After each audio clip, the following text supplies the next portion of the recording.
What's up, everybody? Wait for some people to join in, drop some comments. May have a special guest incoming.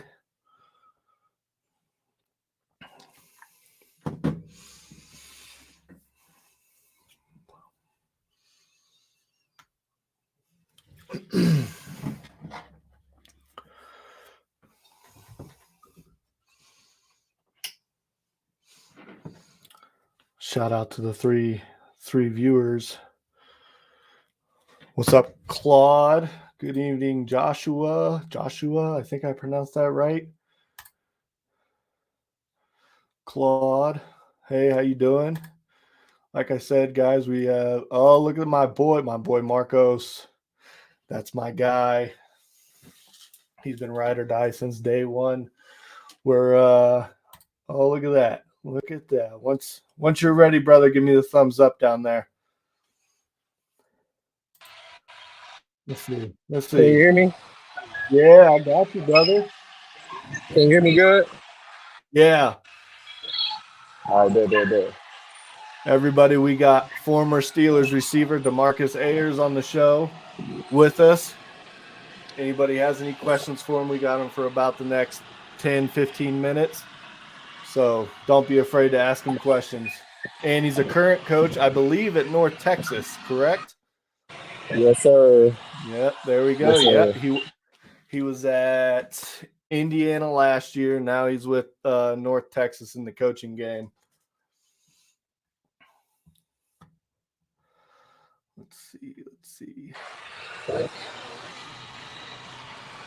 Let's see. How you doing, brother? And I'm good, bro. Yeah, This recruiting yeah, season, trying to get ready for summer. It's been a little grind. yeah. That's a whole different world now compared to the Absolutely. NFL. You're always busy in the NFL, but this is a whole different ball game you're in now. Absolutely. Yeah. Absolutely. So, what you got for the show today? You got a good show going? Oh, well, we're just kind of just hanging out, talking some Steelers, and we'll take some fan questions as they come in and see what everybody has to say.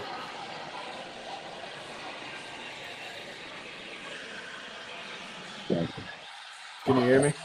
Yeah, can you hear me? Yeah, you're good. Yeah. Um, Yes.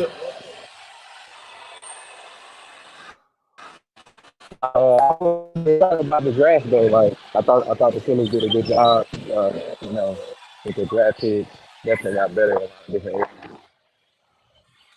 Yeah, they definitely got some. The Joey Porter one and the Darnell Washington was probably my favorite Oh picks yeah, for real. Yeah, yeah. it's That crazy, has to bro. be. When I was in Pittsburgh, right? Crazy story.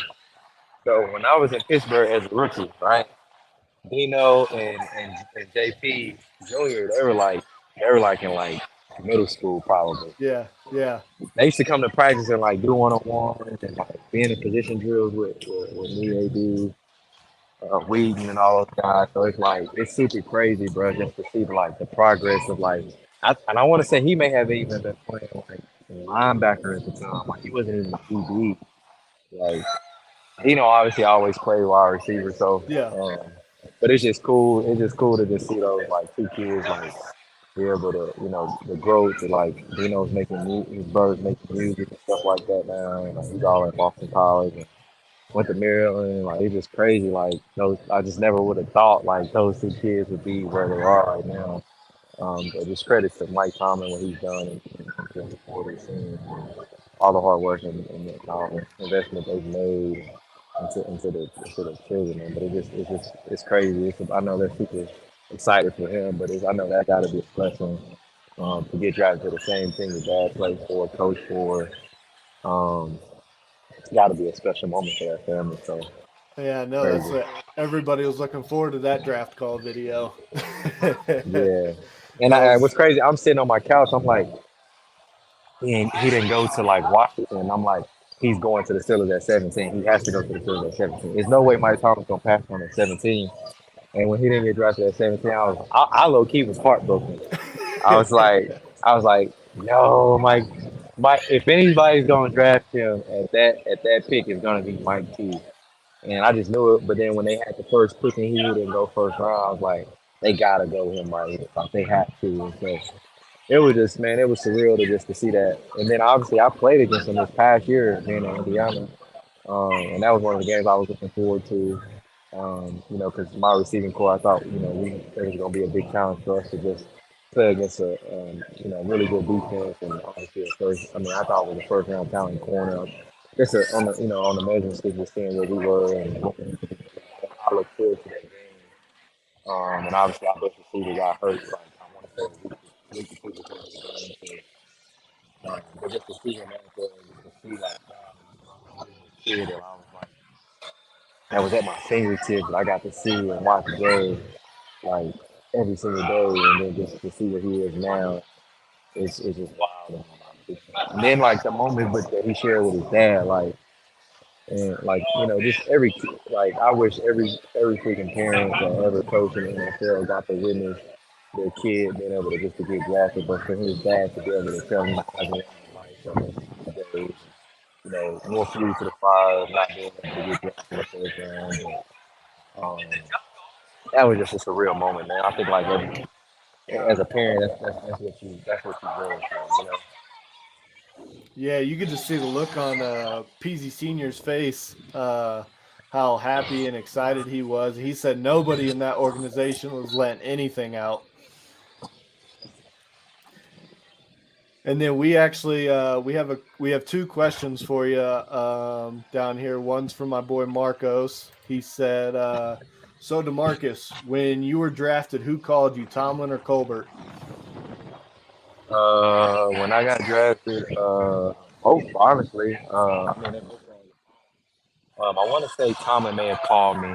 I talked to Tomlin first, um, and then obviously the phone got passed down the food chain to Colbert, Yeah, Mr. Rainey.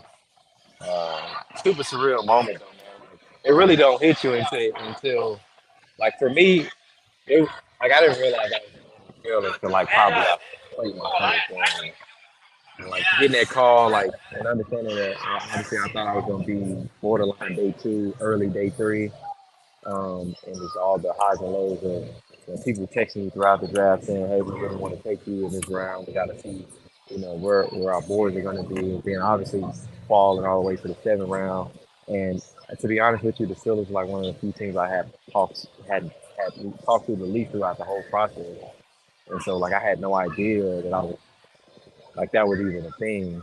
I talked to my T at the combine when I first got there, just like the interaction, the handshake, and my tape. But like, we did not. I didn't have a formal meeting with those guys. I didn't have a workout with. I had a workout with them before day, but honestly, it was like no zero communication. And I just remember texting back and forth with the Jet, and they were saying if we're not able to draft you one of the 10 round picks, we want to sign you as a free agent. And I remember telling the coach, I'm like, I'm not gonna be here in the seventh round. After free, I'm not gonna be here after this round. So I know for sure I'm gonna be after this round just from take some damn I want to say the Buckos, and there was another team I can't remember. It's been almost 7 years, but the whole time I had no idea that it was gonna be the Steelers. And then the phone rings and it said 412, and I just remember like being really emotional with my family and Tomlin, telling me he remember working me out on pro day and the conversations he had with my dad really stuck out to him the most. And then basically telling me I was a similar wide receiver that when they was evaluating similarities to him. So that was like that moment was like crazy for me. I didn't I didn't even realize it was happening until maybe 3 months after that really happened.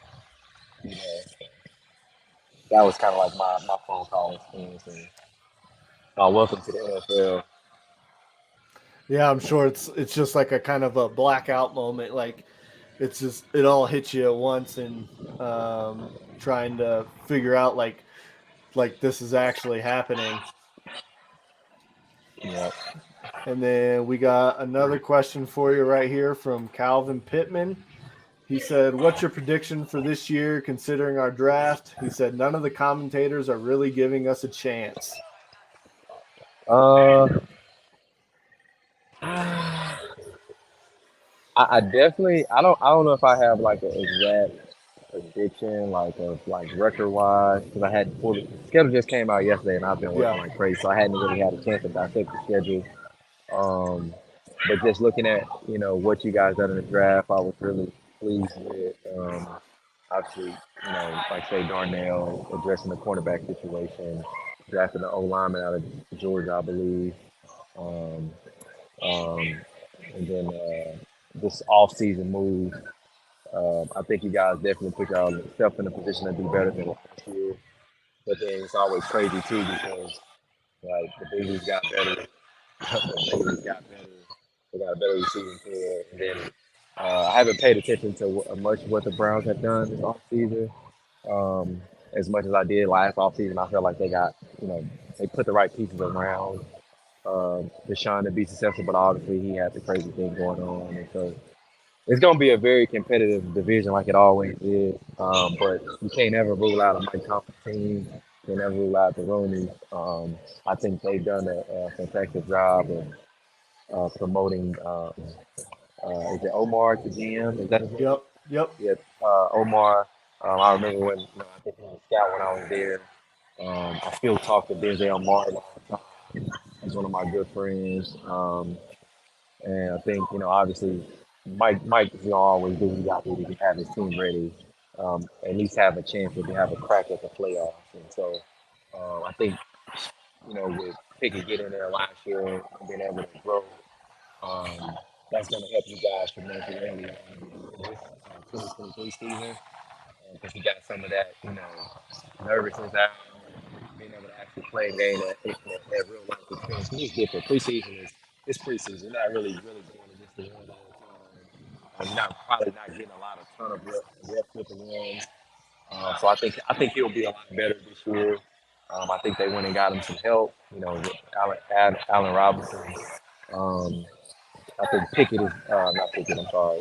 Pickett is going to be even better this year. Obviously, Deontay is going to always be Deontay. He had to some people it may seem like he had a down year, but it's always kind of hard when you're like the number one guy and transition from a Hall of Fame quarterback to a rookie quarterback that doesn't have a ton of experience. So I think they'll be a lot better this year. I think it'll be a lot more exciting coming from him and Pickett. The duo between them, and then I say Allen. I actually play with Allen in Chicago. He's by far one of the best receivers I had, been around my little time in the league. And I think the way he prepares, the way his approach is, and the way he trains and stuff like that. I think you know he'll have a big impact on the field. Don't know how big, but he'll have a big impact on the guys in the room too. That's being a mentor and a leader. He's a selfless guy, and I thought they did a good job by adding him to that room. So Yeah, that's. I mean, he was a huge pickup. The Steelers have been going after him for every time he hits free agency, they try and go get him. And a fun fact: I had Demarcus on my previous podcast last year in the offseason, and he predicted Kenny Pickett starting or coming in Week 4 against the Jets. And we tried to link up and talk about it on a show. I think I was in the emergency room for like a week. yep, We tried to line yep, that up, yep, and then he was busy with coaching, so it was yep, yep. so Man, we'll that's crazy. I I, know, I I know didn't forget about it, but like I remember seeing him when he first got in, and I was like, damn, we really talked about it. It was yeah, hard for me too because like I had a personal relationship with with Mitch. with Mitch because we played together. So like it's always that fine line of I feel like it's a touchy subject, and I didn't want to see Mitch get benched obviously, but at the same time it's like when you draft a quarterback that high, you don't draft him to sit him, and Yeah. so um, you know I think he'll probably get another chance at some point. I don't know if it's gonna be with Pittsburgh, but um, I'm excited to see the growth of Kenny. Oh I think yeah, I think he'll be a lot better, and they they did a good job helping him out, around him and stuff like that, protecting him and stuff into the receiver. The 12 personnel is probably gonna be crazy with correct me if I'm wrong. I know his last name starts with the F, the tight end.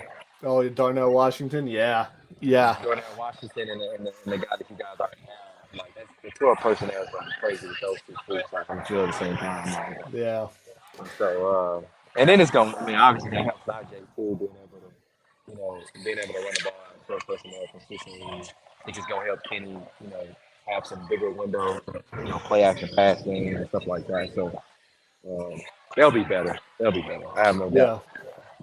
Yeah, well, before we let you go, I'll get back to one more question because I know you're out to dinner right now. So we got Sherry. I know the answer to this question because we actually talked about this, but she said urgent, but she meant who was your favorite player when you were with the Steelers?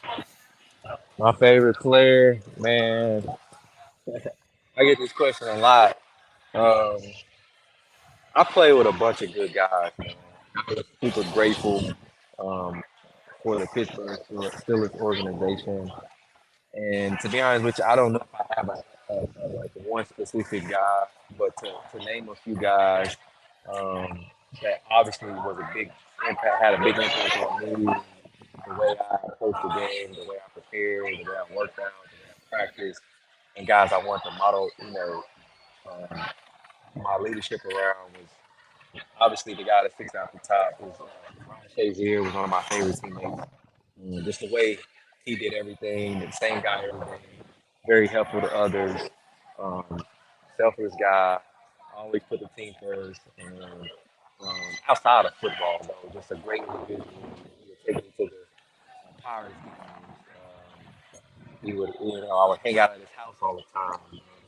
And even when the incident happened in the game, like the first thing I did after that season was go see him. Finished my season when I was in Chicago on the practice squad. The first thing I did, I didn't go home in the season after my opening. I went straight to Pittsburgh to fly to go see him because I feel like the impact he had on me was stuck with me for it'll always stick with me forever. And just his family and his parents, and they were like so welcoming to me, and like I'm super grateful I got to play with such a great human being, a good football player, in Ryan Shazier, and then obviously James, Harrison, phenomenal teammate.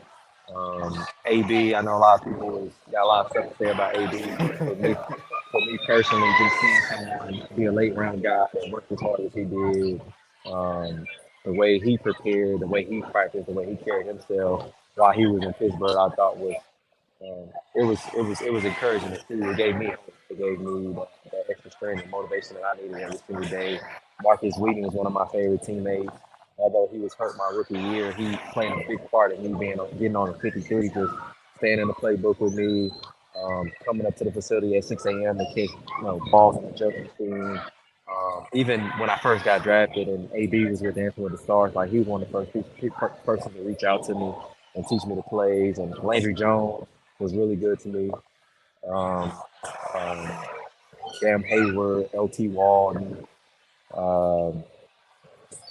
man, I got to shout out to my day one, Marcus Gilbert, the Pouncey Bros, like they're my day one, man.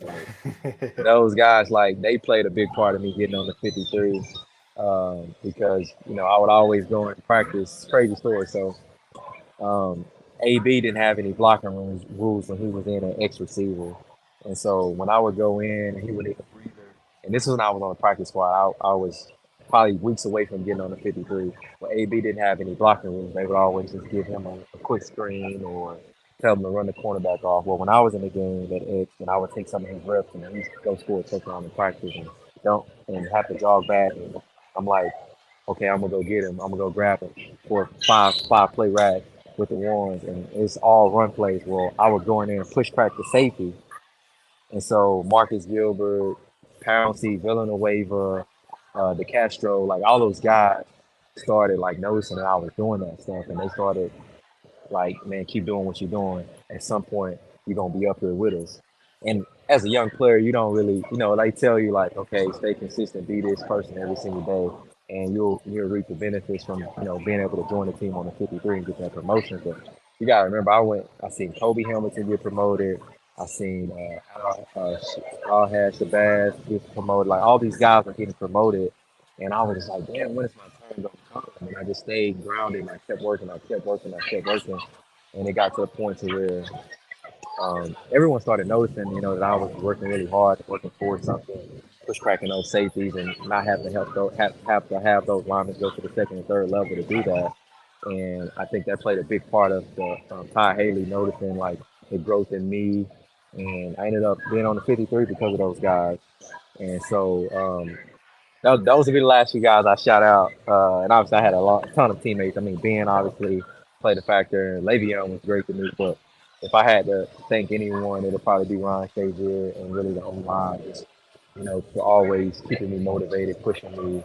As a young player, you don't really know what it takes to be a successful guy on the 53 or coming off the practice squad. You don't know how to really you think you know how to prepare, but like those guys have been doing it for a long time. Pro Bowl guys, all pro guys, and see them the way that they carry themselves and with the same person every single day, like it instills something in me, that something in me, and then even to this day, like even the workspace I'm in now, in my career that I'm in now, some of those habits I picked up from those guys have allowed me to be successful as a coach. And I'm forever grateful for the Steelers organization, some of the players, current players and former players that I had a chance to work with, and obviously Mike Tomlin, just who he was to me. Um, it's always keeping me up and pushing me as well. So, Yeah. Yeah. I mean, that's that. Like I think when we talked previously, I think we went extensively into your relationship with AB, and mhm. obviously, Shazier is an amazing human being. It's obviously tragic. Everything happened so quickly to him.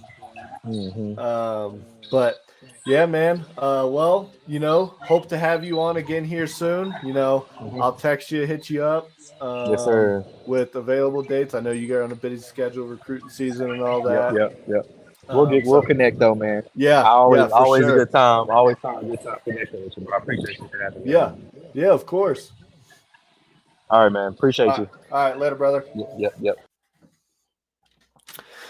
All right, guys, that was North Texas coach and former Steeler, DeMarcus Ayers.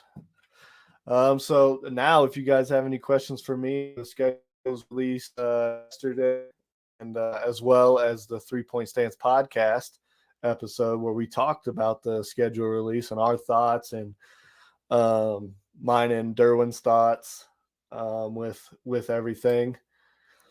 So yeah, if you have any questions for me, just shoot them over. Let's see. We'll scroll through some of these comments. Nico, yeah, Steelers as underdogs. That's the best way. It's the only way we want it is being the underdog.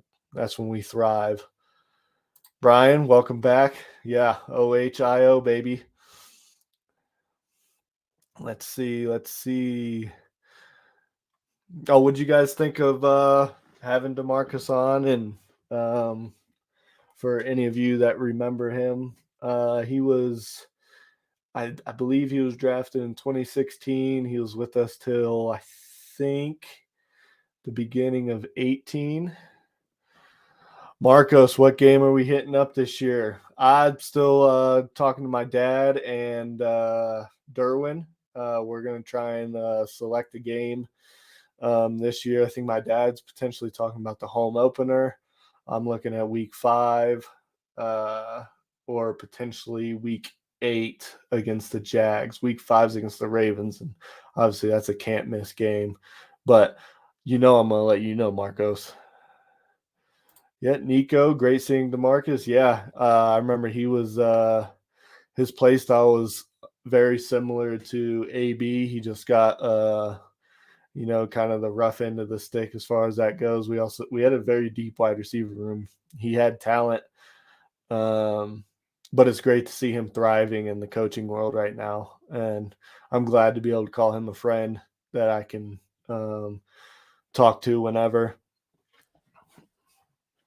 Claude, thank you. Yeah, we just moved into this house and we're gonna have a baby, and this was the first room I set up. My wife wasn't too thrilled about that, but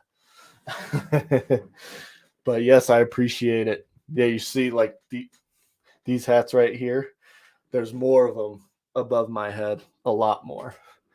Then I got the Pirates game over here. It's gotten out of hand. Are you from Pittsburgh area? No. So the way I became a Steelers fan was through my father. He was born in State College. Him and my mother met when I was 8, and it was, you're a Steelers fan or you're kicked out. I'm just kidding. But he I fell in love with the game because of him and fell in love with the Steelers. Thankfully and luckily, that started in 2004, and I've seen nothing but success uh, in my Pittsburgh fandom time, if you may. But I was born in Columbus, Ohio. That's why I'm also an Ohio State fan. I know some of you guys are gonna be sad and upset. So I know Brian Davis isn't. He's a big supporter. Thank you. I appreciate it. We're expecting any day now. Week 1. Nico, week 1 versus 9 is a great start to make a statement early to all the doubters. Yeah, I agree. See in our podcast episode, which if you guys haven't checked out yet, go to Steelers Nation Multimedia on YouTube, and you will find the latest episode of the 3-Point Stance on there. But yeah, I agree. That was one of my sleeper picks, or not really a sleeper pick. I thought for sure that would be a primetime game against the Niners. I'm looking forward to it. I hope Brock Purdy plays, so that way all these media folk that are saying that Brock Purdy is better than Kenny Pickett, hopefully those media members get something shoved up in places we don't talk about. Let's see what else up here. Come on, let's bring in the questions, y'all. Let's bring in the questions. Let's see. I will say I was surprised whenever we had a Thursday. I think it's a Thursday night game with New England. I didn't expect that to be a primetime game, just with the state of the Patriots right now. Which, I mean, shout out to them for letting us, trade up above the Jets to go get our guy Broderick Jones. Let's see, Marcos 5-0 to start the year. I'm calling it. I love that. I love it. My record prediction was 13-4. So I'm thinking we're gonna. Oh, look, Claude, you asked it as I was talking about Steelers record this season. Yeah, I said 13-4 on the podcast. Yep, and look, yep. Look, hold on, Claude. We're thinking alike. We're thinking alike. Yeah, I think 13-4, 12-5 is going to be that sweet spot. Obviously, we would have had a better record last year. TJ never gets hurt. My podcast host, my co-host, Derwin Gray, also former Steeler. For those of you that are just joining who've never seen our show or been on one of our live shows, he said 9-8, and I let him hear it. So you guys can take it easy on him. Yeah, I was a little shocked with his record prediction. But let's see, Nico.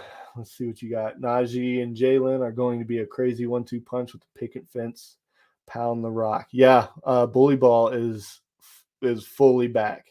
With the pickup of Isaac Seumalo, even Nate Herbig, who's going to be sort of our backup guard at both guard spots. He's a dog. Obviously his nickname's Nasty Nate. Yeah, Broderick Jones, dog. Mason Cole was battling injuries last year, but he still played very well for us. I think he's a really good leader in that locker room.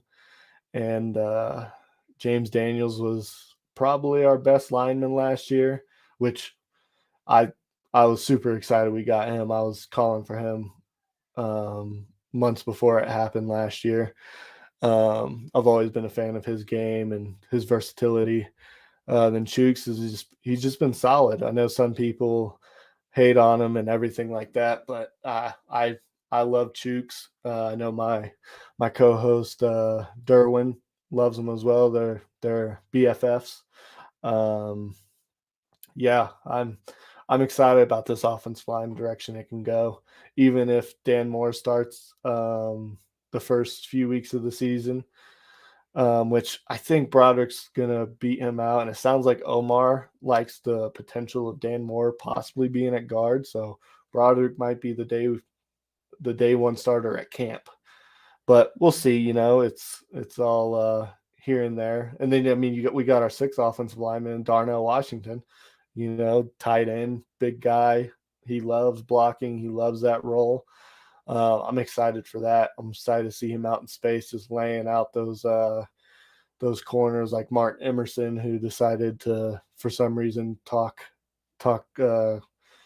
smack to George Pickens this offseason. If you guys don't have Instagram, that was a whole fun story. Sherry, would you fire Matt Canada midseason if they have a losing record after 8 games? Sherry, I like Derwin was coached by Matt Canada at Maryland. I have been ready for Matt Canada to be gone for a while. But we'll see how this year goes. This is his last opportunity, and he still might, even if there's a good year, there's still a chance that he might not have a job, even if he has a good year this year. That's my personal opinion, but yeah, I'm over it. It's such a vanilla offense, but obviously it's the second half of the season last year. Really picked up steam. It had a lot to do with the offensive line play. So I think that's going to continue to progress. I think we're going to have a dominant offense. We're, like Andy Weidel said, they're there to break the will of the other team, and you love to hear that. We got a bunch of dogs out there. Let's see, Nico. Yeah, Kenny added muscle from. I don't know if I think he's 226 now. But yeah, my nickname for him now is Kenny Guns, no longer Kenny Two Gloves. Sherry, have you ever met any Steelers in person? That's a good question. I don't think so. I've obviously had a podcast before, so I've had like Veron Haynes on my show. We had Trey Essex on our second to last episode, who's also a part of Steeler Nation. Great person, great human being. Derwin Gray. That was actually Marcos, who you seen him commenting. He had a lot to do with us linking up for that podcast, and eventually, Derwin and I decided to start our own thing together, which ended up leading to us being a part of Steeler Nation, which was our goal from the beginning. So I'm glad that we made it here, and we have that voice now to talk about what we love, and that's Steelers football. And Derwin currently plays for the Birmingham Stallions in the USFL, so we're big Stallions fans over here. But yeah, I don't think I've met a Steeler in person. I'm hoping to change that this year. Well, I will change that this year. I'll meet Derwin and I are going to plan on coming to a game with my dad, and I'm going to let Marcos know what we decide and what we want to try and do, and try and all go down together. Let's see. Yep. Speaking of Marcos, Sayamalu is such an underrated pickup, man. He's going to make. Yeah, I agree. And I think that's what Dan Moore's downfall was last year. Is we went from Trey Turner at left guard, and for some reason, Kevin Dotson wasn't who we thought he was his rookie year. Something I don't know what happened with him. It felt like he lost that fire. And I'm not saying he lost the fire, but it seemed like his game was different.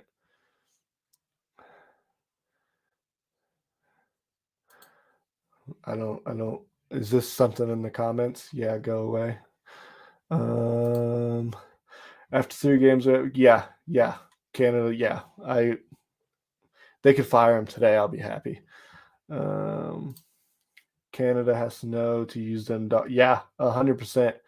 If he's not utilizing Pickens, Allen Robinson, Darnell Washington, Pat Fryermuth, all these big receivers, Deontay Johnson, Najee, if he's not utilizing these weapons and letting Kenny cook, and I mean, it'll be time. And I know we have Glenn Thomas is our believe he's the offensive assistant now, and he's done big things in college, and he has some NFL experience, and he's a solid coach. So I think he's probably going to be the next guy in line when that time comes. So hopefully he can add to our passing game that was very, very, you know, vanilla as far as route concepts and getting people open.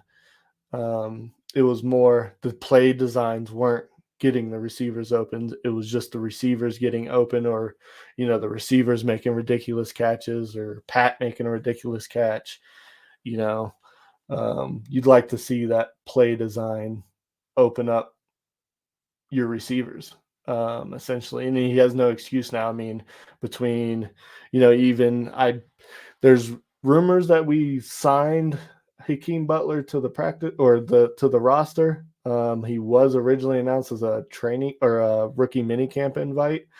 Um, so I'm excited if he comes in, because I mean Deontay Johnson and Calvin Austin would be the only receivers under 6 foot in that, maybe under 6'2" in that receiver room. I mean, there's no excuse. Like, we score a touchdown in the red zone every single time with your 6'7" Darnell Washington. I believe Allen Robinson 6'3", 6'4". He's a dog. He's been hurt the last year or two, but you got to remember when he was fully healthy out in Jacksonville, Chicago. I mean, he was considered top 15, top 20 receiver, and you're essentially going to ask him to be the three guy. I mean, because Deontay's top 5 route runner in my opinion. George Pickens, like DeMarcus said, is going to be nothing but better. He's shown that, especially if he gets his route running ability like like crispy like Deontay Johnson, then I mean the sky's the limit. And then you have the speed of Calvin Austin in there, and then the potential of Hakeem Butler. Maybe he lives up to what he was coming out of college. Um, I'm drawing a mind blank. Oh, Miles Boykin. Yeah, he's another tall guy, great gunner on special teams too. Oh yeah, sorry, Gunnar Ochesky's the other guy, but I think he's going to be on the outs. And we have Anthony Miller too. I mean, he was balling out last preseason before he got hurt. Um, Issue is you get rid of Canada, we end up promoting someone from the organization. Shaking my head. Yeah, I mean that's just the Steelers' way. I mean, I think we all know that. Like you could say, like when we brought in Matt Canada to be the QB coach, technically he was an outside hire because we all knew he was eventually going to be that offense coordinator. And I think that's going to be the same with Glenn Thomas. Granted, it won't be like a 2-year gap between the hiring, so it'll feel more like a outside hire in that aspect. Which I'm just hopeful he gets the passing game correct. Sherry, Washington Steel draft. Yeah, I was. If Joey Porter Jr. wasn't there at 32, I was pounding the table for Darnell at 32. So I was pounding the table for him on the Keanu Benton pick.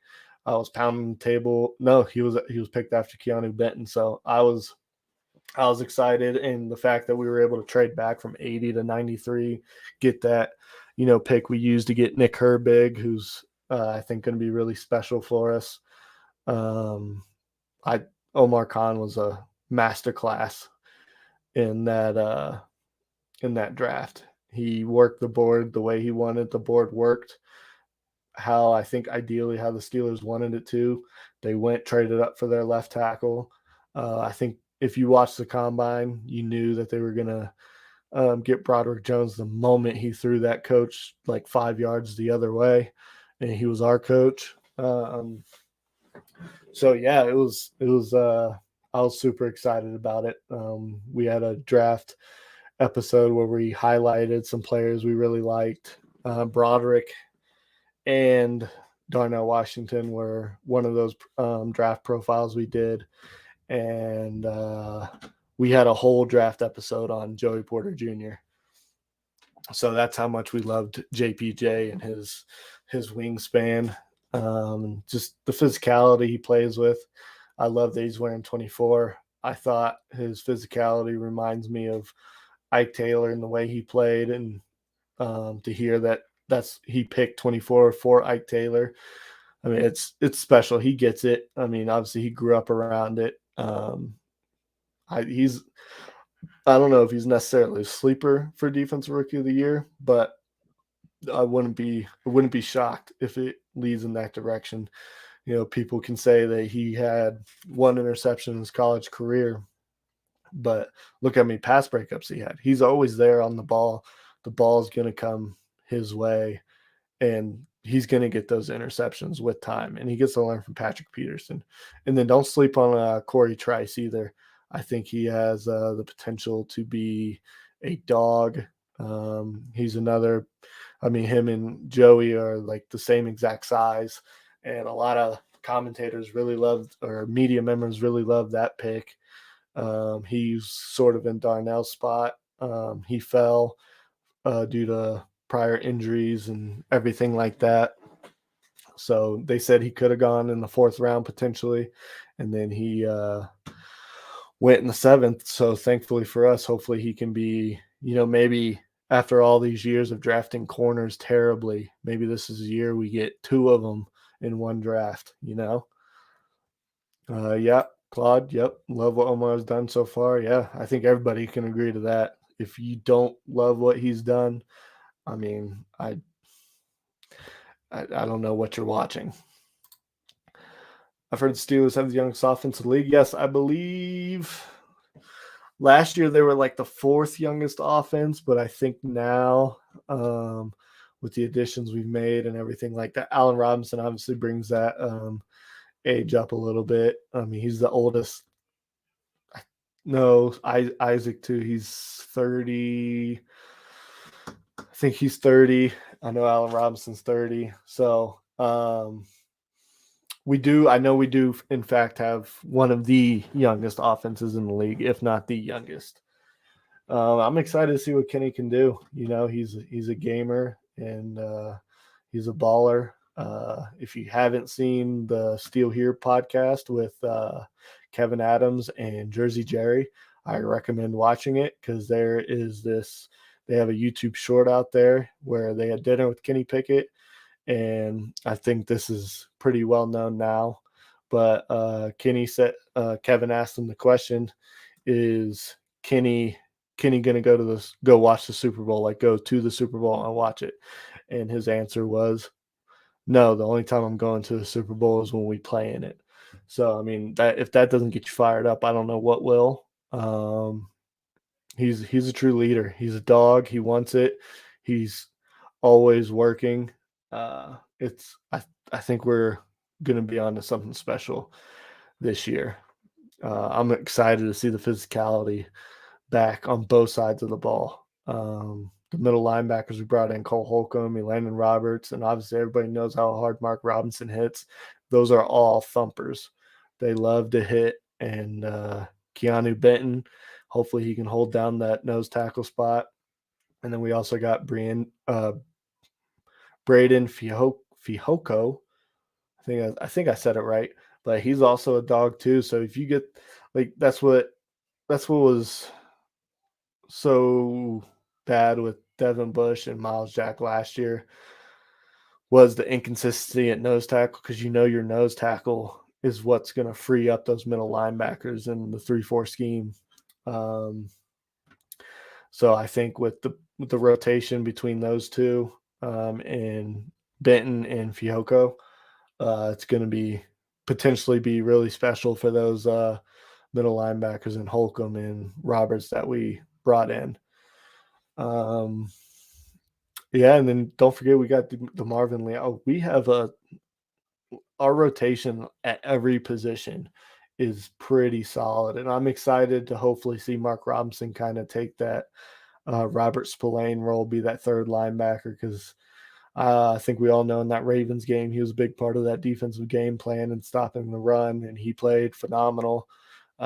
Cleveland the next week, he got more attacked in the passing game, which was one of his weaknesses, and I'm sure he's been grinding away at that and um, to perfect that craft because you got to think he played running back at Ole Miss for the first two years he was there, and then so he's fairly new to the linebacker position. But if you have a middle linebacker who knows how the running back position is played, he can kind of instinctually know what the running back is thinking as well, and that's why he's so solid in the run game, in my opinion. But he's one of my current favorite Steelers. I think a lot of people, you know, he reminds everybody a lot of Vince Williams, the way he played. Hopefully he can get that aspect down. Like Vince was constantly in the film room with, Shazier and everything like that. So hopefully that, kicks off and he can be really special for us. Let's see. Any other questions I missed? Yeah, keep the questions coming in, guys. I'm loving this. We'll probably go on for about another 15-ish minutes. So let's see. Where do you think the Steelers' worst position is? Hmm. That's a good question. See, I'm more high on the inside linebackers than most. Um, yeah, I would slot corners probably. I know we brought in Chandon Sullivan from the Vikings. From what I've heard, he's more of the like Cam Sutton type slot corner. And then we also have a former Patriots draft pick in Duke Dawson Jr. He might be a senior now. I don't know if he had a kid named him Junior as well. I'm not sure, but Duke Dawson Jr. I think he has some potential to possibly take that slot corner position over. I also think our nickel set's going to be more consistent of JPJ, Levi Wallace on the outside with Pat Pete in the slot, which, in my opinion, that's the most ideal situation. You got to remember DeMonte Casey has some time in the slot with his time in Atlanta. He was kind of all over the place over there, led the league in interceptions one year. So I could see that being a possibility, doing a cover one with Minka over top. You bring Keanu Neal in as that dime backer, and then you have Casey over there in the slot. I mean, there's a plethora of possibilities with what they can do on defense. They have guys that can fill in those roles. Um, Maybe Trey Norwood potentially fills in that role. I know he's got to work on his tackling, which I think we saw a little bit of improvement from his first year to last year. So I'm optimistic about him. But, it's all going to depend on training camp and how these guys decide to show up. And I think they've made it known that if you're not physical, you're probably not going to be a part of this team. Let's see. Sherry, would you re-sign Miles Jack? So initially, yes, I would. Sadly, Nick Herbig is wearing number 51, which was Miles Jack number last year. So in my head, that just kind of feels like the end to Miles Jack in Pittsburgh. And I was super excited about that pickup. He had some injuries. And, I think the nose tackle play played a dividend in that situation. But I mean, they brought in two guys that can potentially bring some splash and some hard hitting. Because you got to think between Devin Bush and Miles Jack last year, there were 0 interceptions, 0 forced fumbles, 0 fumble recoveries by our inside linebacker group. So if you look at it in that aspect, the inside linebackers are probably already better than they were last year at this time. Yep, Claude, that was my initial reaction to Miles Jack. But then after, like I said, seeing um, Nick Herbig get the 5-1, to me that just speaks the end of Miles Jack, because I don't think. I mean, obviously, it's just a number. He wore 44 in Jacksonville for so many years. So I guess he could come back and get 44 back if we don't bring Derek Watt back, which doesn't look like that's going to happen unless this fullback position doesn't play out the way they want it. I think the guy they brought in from Iowa, Monty Potty Bomb, I think that's how you say his last name. He's got a mullet, so you already know he's a dog. And I think Connor Hayward could potentially be that fullback as well. Let's see if I missed any questions before you guys bring in some more. Let's see. Steelers record. We talked about that. Yep. We talked about that. Yep. Back to game where we hit this year. No doubt. Thanks. Come on, y'all. Where are the questions at? Let's keep this going. Some of you guys may be commenting, and for some reason I can't see everybody's comments, so I'm not sure how that works. I'm still learning this aspect of our new platform on StreamYard, and not new platform for me in StreamYard. So once I figure that out, hopefully I can, get all the other comments coming in and everything like that. Claude, are you happy with Mitch's number 2? I am. I am. I think he is potentially the best number 2, the best backup in the league. Obviously, we've seen how he is as a starter. He did have a big hand in that Tampa Bay game when Kenny got knocked out, but he also had a big hand in that Baltimore game that we lost. So I mean, he's a high quality backup. I think it's good to have him around. It sounds like he's happy to be here, which we know he wanted that starting job. Didn't expect Kenny to get drafted, or they didn't tell him, which I don't know if I believe that or not. I think everybody and their mom knew we were looking for a quarterback in the draft. Another question. We got a Mason question. I would. I think he brings a good competition to the room. He's obviously, won some games for us, and he's lost some games for us.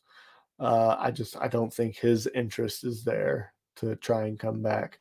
But you've seen his market so far, and that market has been really nothing. So the Steelers might be a part of that market where they're not interested. And I know they brought in Tanner Morgan out of Minnesota, who's wearing the number 2. So there's another sign for you. You got to look at these jersey numbers. Like, obviously, Joey Porter wearing 24. Benny Snell's not coming back. Numbers are a big deal to some people. It's not going to make or break whether or not they want to come back to a team. But I'm hopeful for Tanner Morgan. He was pretty solid in Minnesota.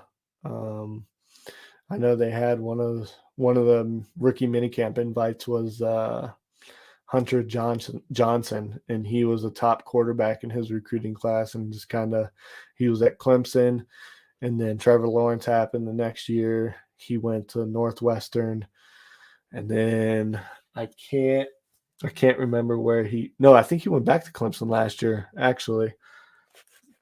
So I think no. I don't know. I don't think he was their starter. I don't know. But I don't think he ended up getting signed. I know we signed Tanner Morgan today, and some of our undrafted guys to their contracts. Would you keep Gunner? With the talent in this receiving room right now, I don't see really a spot for him. Because if you're going to tell me he's going to make the team, Sherry's letting you have it, Claude. She said no to both of those. um, yeah. So yeah, I don't see it. Unless like no, I don't see it at all. I think your receiving room is going to consist of obviously Deontay, George Pickens, Allen Robinson, Calvin Austin. I just think with his speed that you can't cut him unless he just like falls off a cliff and it's just not there. But he's got game changing speed, big time track guy. He was one of the, if not the best, he was one of the best route runners in last year's draft. Sauce Gardner even said at one of his combine interviews last season that Calvin Austin was the hardest receiver he's had to cover in his time. That was a combination of his speed and his ability to run routes. And I know there's that thing out there. Sauce hasn't allowed or didn't allow a touchdown his entire time in Cincinnati. Well, Calvin Austin would have been that guy if Sauce Gardner didn't draw the pass interference on that. He cost a yeah. You're right. Gunner did cost us that New England game, which was tragic. But another thing that cost us on that same play is we only had 10 men on the field. We were missing not a gunner, but the guys who blocked the gunner on special teams. We didn't have a guy out there. That's why that guy was immediately in his face. And so obviously you guys, it's a team sport. So, it's not all on him on that play, but yeah, you would expect, a former all pro returner to be able to handle a punt in that situation. That was big time. And another big play in the end of the half where Nelson Aguilar, mossed Makello at the end of half. That was a big play. Sucked the life out of Acrisure Stadium. Jay, yeah, let's go Steelers. Let's. I think we're going to do big things this year. In my opinion, we're going to make the playoffs, and I think if we get in, obviously with the play style they're wanting to play and the way the defensive outlook is, I think we can make some noise. It'll all depend on matchups. I lived in Missouri for 7 years, 7 years. So I had to watch, the uprising of Patrick Mahomes in Kansas City, and their fan base was insufferable. But, I'm sure every, fan of a team that lives in a state that their team isn't in probably thinks that. But I lived in North Carolina for 12 years as well. So Carolina Panthers fans weren't that insufferable. But they had that one Super Bowl in 2003 when I lived there. And I really wasn't watching football until the next year. It was 2003, 2002. They lost to the Patriots. It was 2003. Could be wrong. They should be one of the best offensive. Yeah, I completely agree. They have, like I said, Matt Canada has no excuses. He should be. We have the potential to be a top 10 offense. And my expectations with the talent we have is top 5, but I'll be a little bit lenient right now until we see them actually, hit the field and play, and we can get a good feeling for the direction of the offense. But yeah, if the offensive line shakes out and, Darnell Washington is who we think he's going to be, Broderick Jones is who we think he's going to be, then yeah, we have the potential for a elite offense. Obviously, I think all of us believe that Kenny Pickett is going to be that guy for years to come. Najee, he's that guy. He was a big part of that resurgence last year. After his foot healed up, he started playing physical again, running people over, and that's big time. And then obviously the emergence of Jalen Warren. Hopefully he continues on the track he was last year, and we have that solid 1-2 punch. Claude keeps asking the questions in here. Where's everybody else?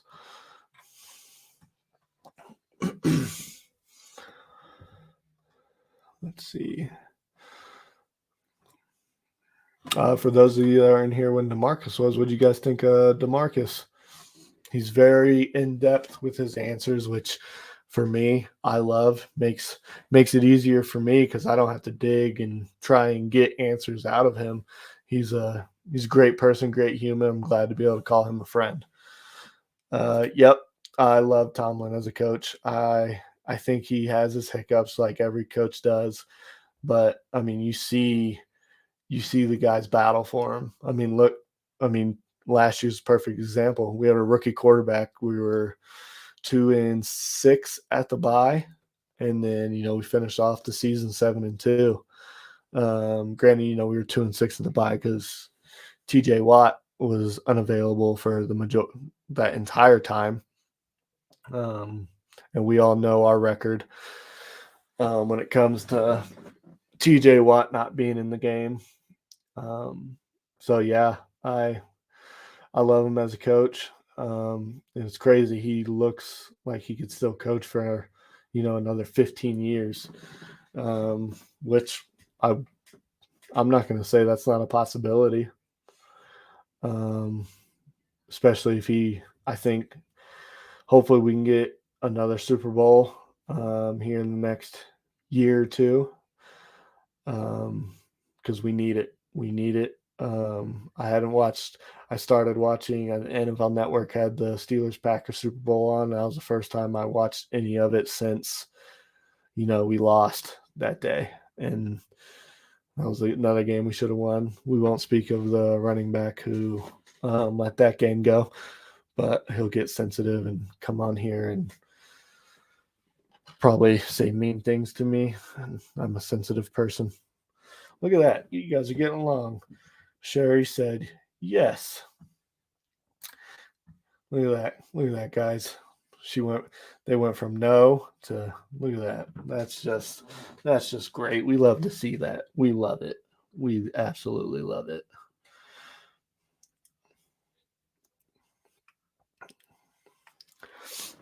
All right, where's the questions, guys?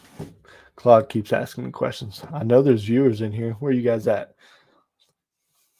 What else do you guys want to know or think? What did you guys think of DeMarcus? Do you like having him on? Do you want him again in the coming future?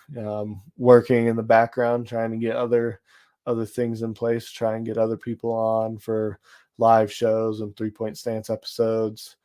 We try and do it where we do the recording and then come on live, kind of talk a little bit about the show to get you guys hyped up for it, to get those views and, just spread our love for the Steelers.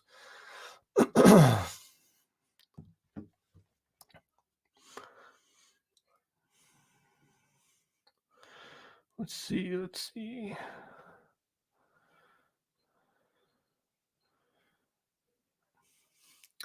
Any more questions? I got about 5 more minutes.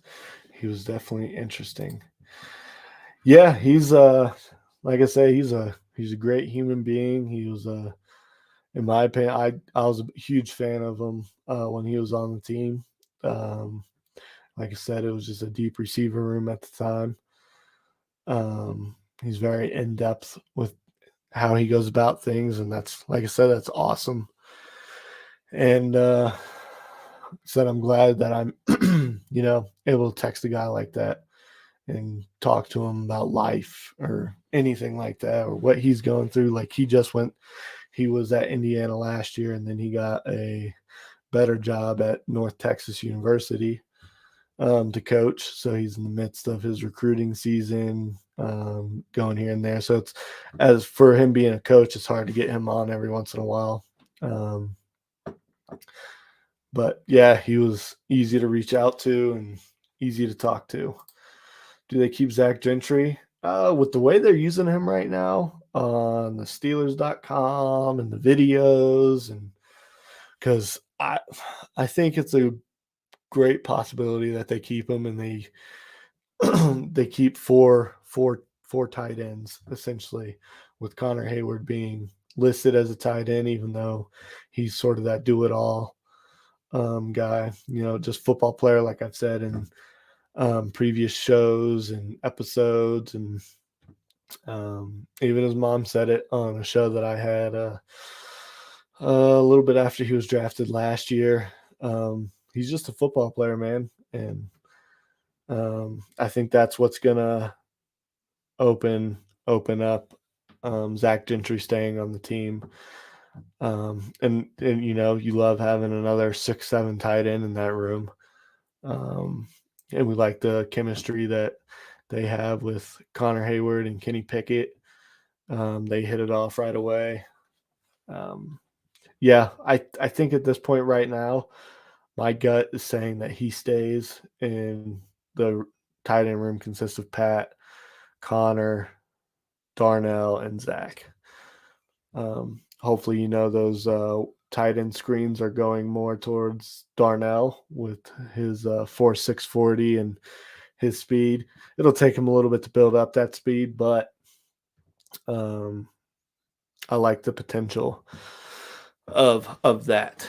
And Matt Canada never threw to Zach Gentry in the red zone either, so I don't know how you don't design plays for your six.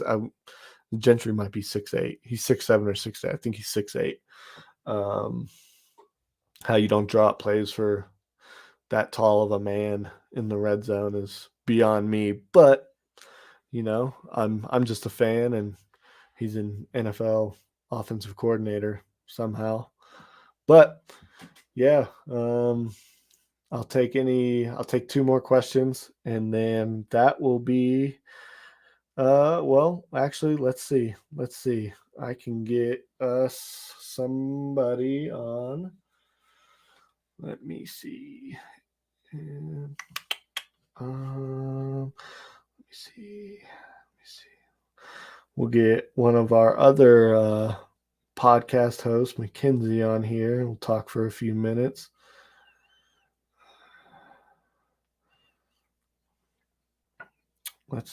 Actually, I know what to do. Stand by, guys. Stand by.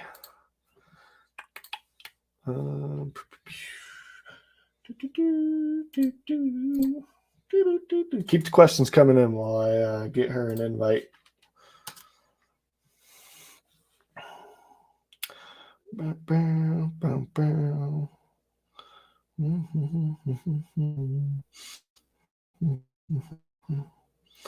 She should be here shortly. I love the addition. Here we go.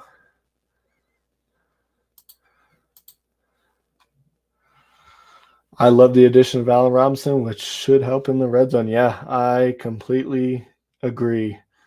It's going to be great. He's going to be a great help to, I believe, to George Pickens as well. I'm excited to get Mackenzie in here. She is very enthusiastic. So my monotone, voice can be overshadowed with her excitement. And she is the host of the Good Morning Steeler Nation 15 Minutes with Mac. So she should be in here shortly. I sent her an invite to come on in. So we'll keep this going for a little bit longer with her in here. Yep, I like Robinson too, and he's a Penn State alumni. Yeah, I've wanted Allen Robinson. My dad grew up, born in State College, a big Penn State guy. And I love the way he played the game. It was super fun to watch in college, and then, turn out to what he was in Jacksonville and then Chicago. And I know the Steelers tried to bring him in quite a few times in free agency and everything like that.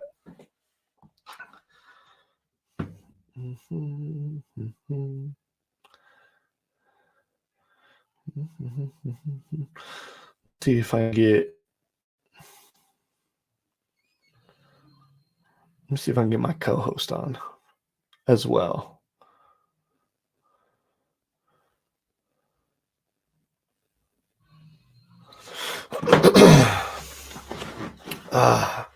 Keep the questions coming. Let's keep this going. This is fun and exciting. I love doing this. Love talking Steelers and love having you guys chiming in and keeping it going. Sorry, I got a TV right here, so I like having moving things in the background. Pirates game is over now, so let's see who's everybody's favorite player? Let's start with that. Currently on the team, or we'll even go past or present.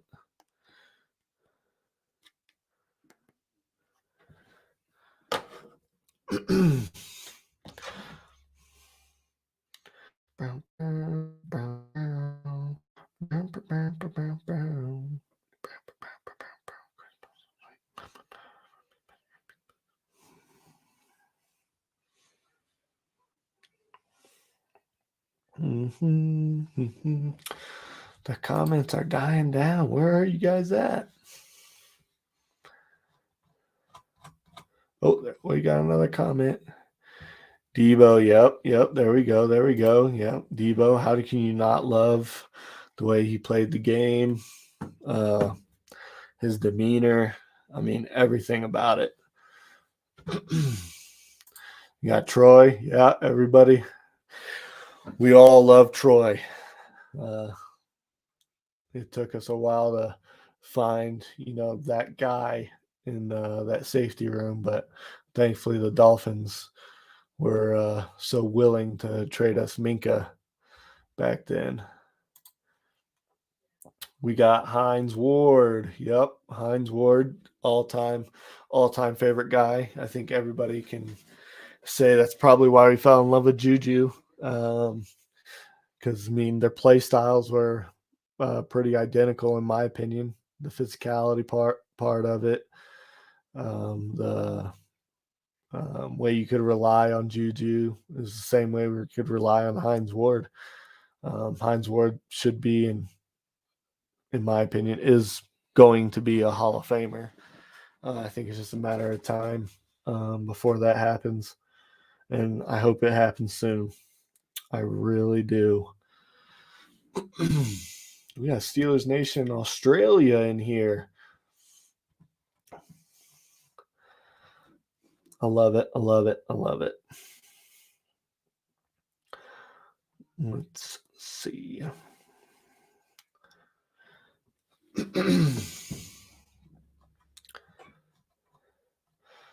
Let's see. I think I've dug through the beginning questions.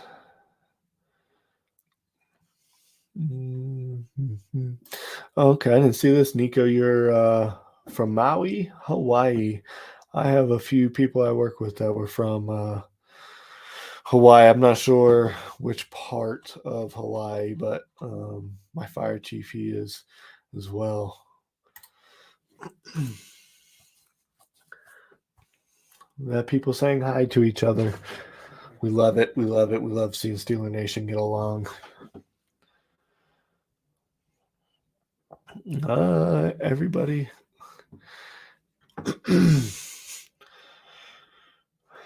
We're just, waiting for Mackenzie to come on in and talk.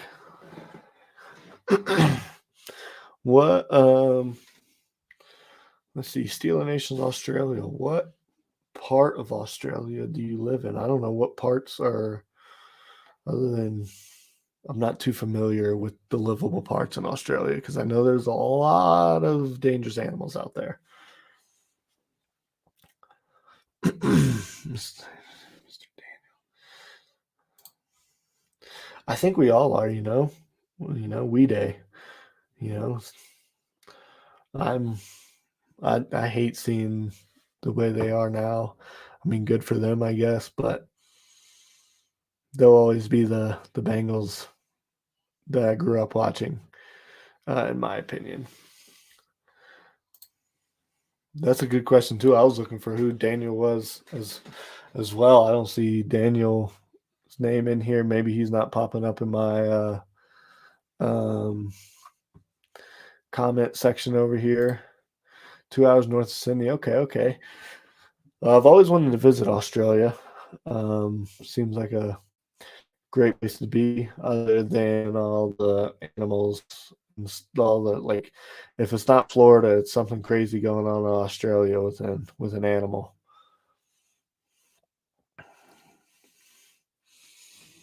Who's watching the Lakers Warriors game right now? I know our guy B Wall is.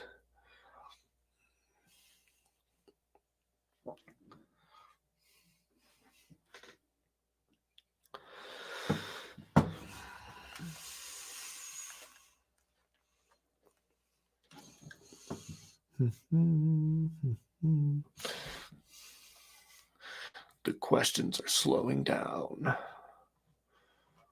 Is this a sign? Is this a sign? Nope. New comments.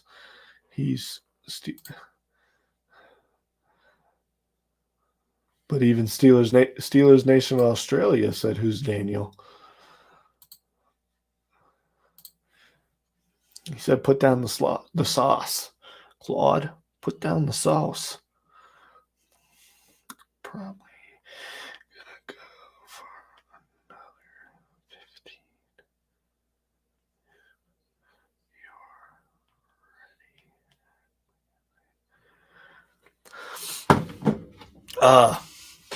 It's Mark. It's not Daniel. It's Mark. Come on, guys. We should know this. Yeah, there we are. The apologies.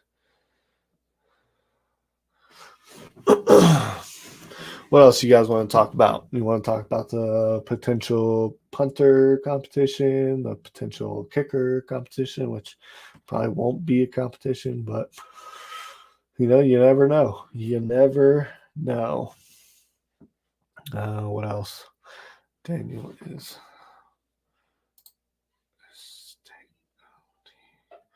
what? Daniel is state OT Steelers. I don't know what that means.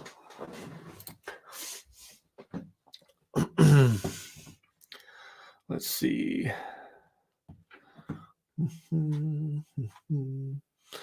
She might be getting her stuff set up to get in here.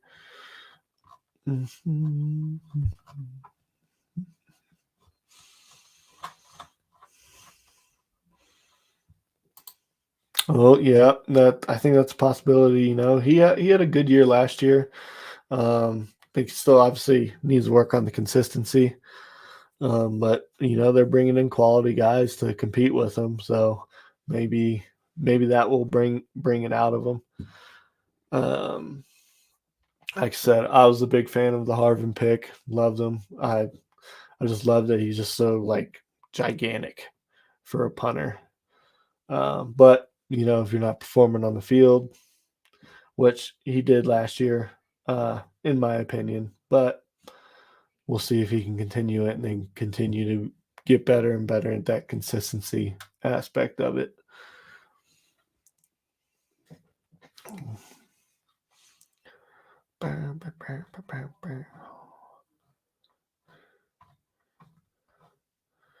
Let's see. Run through the comments again, see if there's anything I missed. I know this was a question to Marcus. I can answer that. He follows them as much as he can with his job currently. Like I said, he called the Kenny Pickett coming in week 4 and playing. I think he expected him to start week 4. Obviously, that didn't happen. He came in the second half against the Jets. He texted me immediately when that happened. So that was exciting. We got new comments. Steelers underdog thing. Yep, we talked about that. Let's see down here. He's too inconsistent. Yep, I agree. He just got to work on that consistency aspect of his game.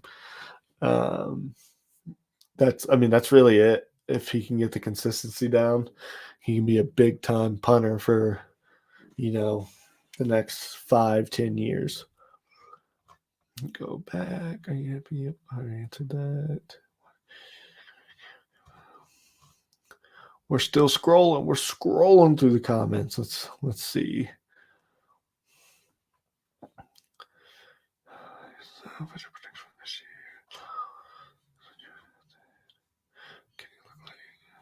Who's urging it? Sorry, guys. I'm reading the previous comments, seeing if I missed anything. While I wait for the new comments to come on in. When I have the time, I'll jump in. Yep. Yep, got that one. I think we have nailed all the old questions. All of them. So again, waiting for Mackenzie to come on in here. Let's see.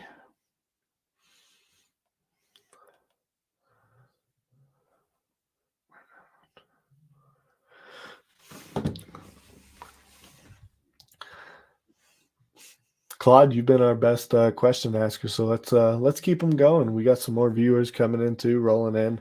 So if you're new, bring in the questions. Bring them in.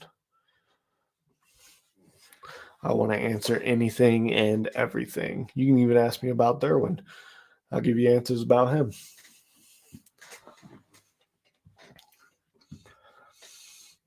Mm-hmm.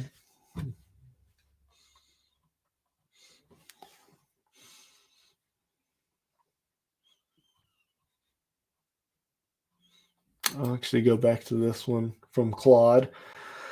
I hope I'm saying that right, by the way. I guess it could be Claudie, but I've always seen that as Claude.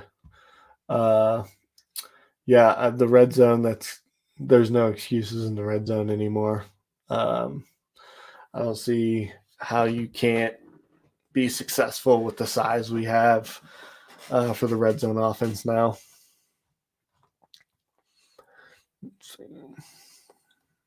I think I got all these. Yep.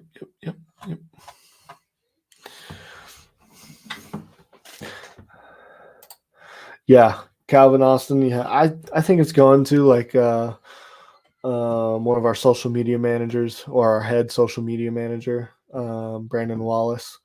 He went to, I believe he said every single day of training camp last year. And he said Calvin Austin's speed is just different. It pops. He has game-breaking speed. I think that's what this offense has been missing for quite some time. I mean, we had Chris Rainey. He was a fast guy. That didn't work out.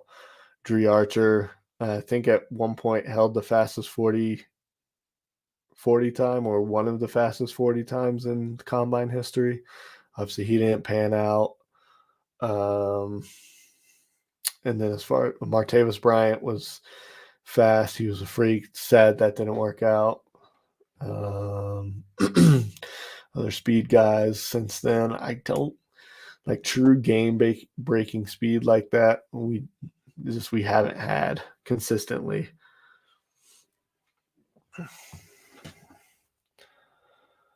What's everybody else's thoughts on Calvin Austin for those of you that are still here?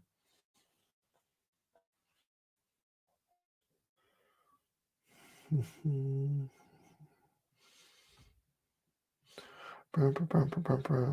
I'm going to go to the live stream myself, see if there's any comments that I'm not seeing or anything like that. I won't be able to bring it up to the top, but I'll do my best to answer it if I have missed any questions.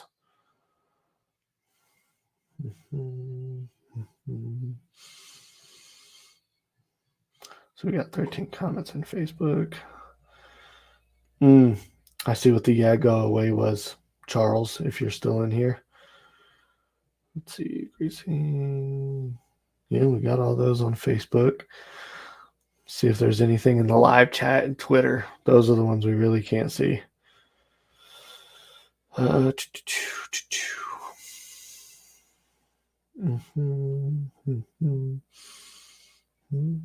Who retweeted this? Bailey. Let's see.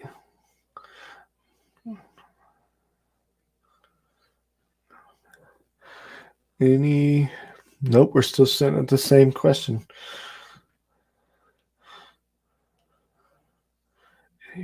Okay, let's see if she said she was free.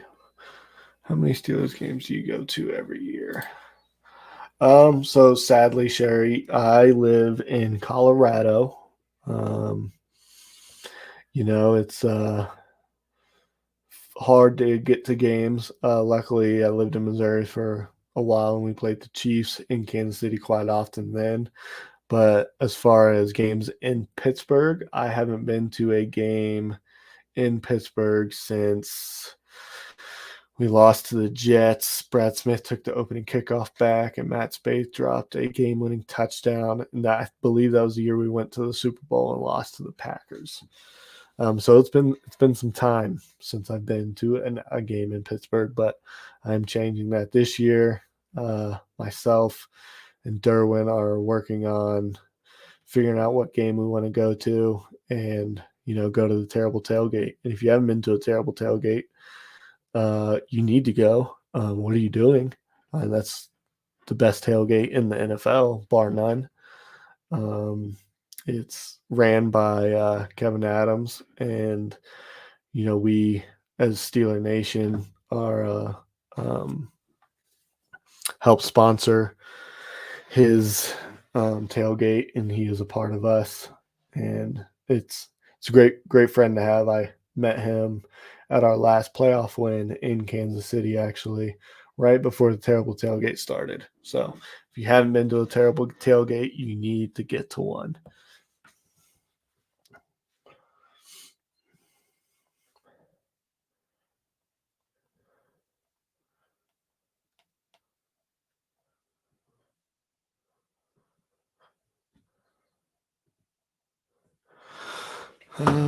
My family goes to at least one. Yeah, that's that's the dream for me at least. I want to try and go to at least one home game a year, so hopefully I can get that tradition going. But being in the Air Force, living on the other side of the country makes it a little bit harder, a little bit more expensive to do that. So I've started a Steelers fund to go to a game this year. So we're gonna make that work. Yep, try to go to at least one or two, one year, sometimes two. Yeah, and if it's in Pittsburgh, like I said, go to the Terrible Tailgate. It's a great time. I can't wait to experience a home Terrible Tailgate. I've just experienced the kind of it wasn't. It was like an impromptu Terrible Tailgate with Kevin, with Ben's last game in Kansas City.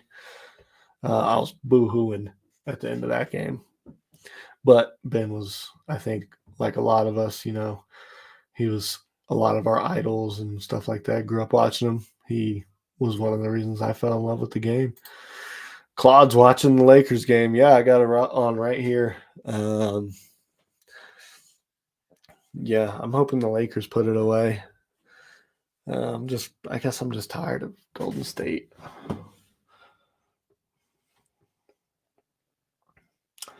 Let's see. I don't know. I haven't heard from back from Mackenzie.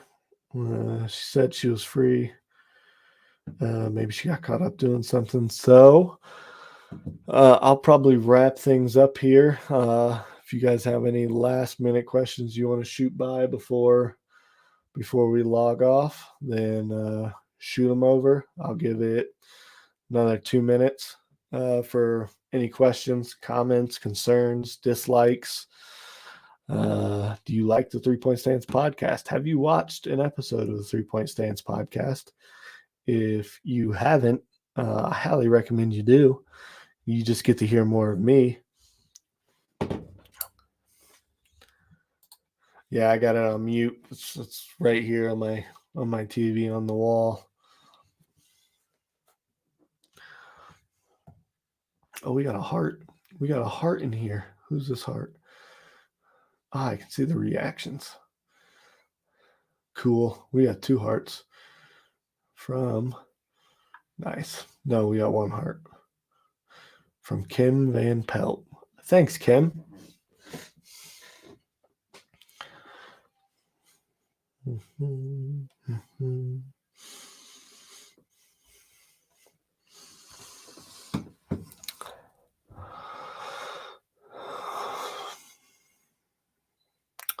All right, well, guys, I'm gonna wrap it up.